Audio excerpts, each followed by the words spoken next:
This is going to be the second video following the throttle hull replacement, or the brake hull replacement. This is an actual fix. So before we start this video, if you haven't seen that video, I would watch that first so you have an idea on how to disassemble the handlebar and get this off. So like I said, if you haven't watched that, go back and then come back here. Anyway. So when you do get this off, you'll notice that there are little slits on the inside of here. So you want to get something like this, or even like something just thin and pointy just to get in there, and you just want to pull that off. Set that aside somewhere safe, and then for these ridges, all you need to do is push in and down, and this will come off.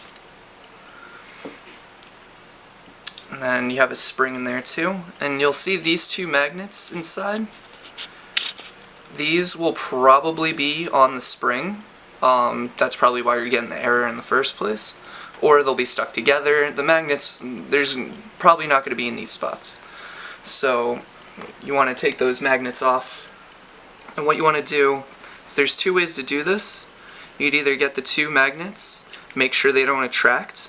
You want to flip them the other way so they're actually repelling each other. And when it's like that, then you want to make sure that the repelling sides go into the housing. Or another way to do it is just grab one of the magnets, take the sensor, plug it into the dashboard, turn your ES2 on, and just kind of have the magnet to the side and see if it stops the error. If it doesn't do it on this side, then try that side. If it still doesn't do it, then you want to flip the magnet and do the same thing over until your error goes away. I find it just easier just to do the two magnet test and just flip them, make sure they're repelling each other, and then just put them in.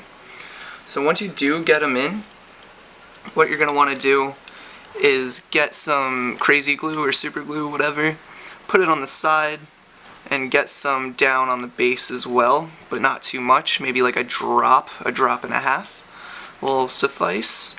And then same thing for the other one, just to keep them still so they won't get knocked loose again.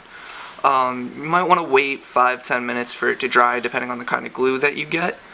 The glue that we have dries a little bit faster, so I don't really have to wait too long. Once you get the magnets into place, you want to take your spring, and there's actually going to be a little hole right up here. And so you just want to put that end of the spring into that hole. And then same thing with the sensor, I gotta find it. There's a hole right here as well. And you want to do the same thing. You just want to match that up and get that part of the spring in. Once you do, you'll see this hole, you just kind of want to rotate it up above the other hole,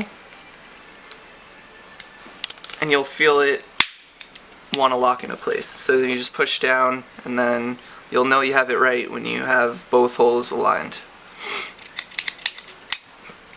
And so once you're done with that, you grab the backing, and you'll notice one of these tabs is actually bigger than the other two. So you just want to match it with the bigger hole and just snap that in. And that's how you do the error 14, error 15 fix. Again, if you need to reference the video to disassemble the handlebar and reassemble the handlebar, go to our previous video. It's on our channel.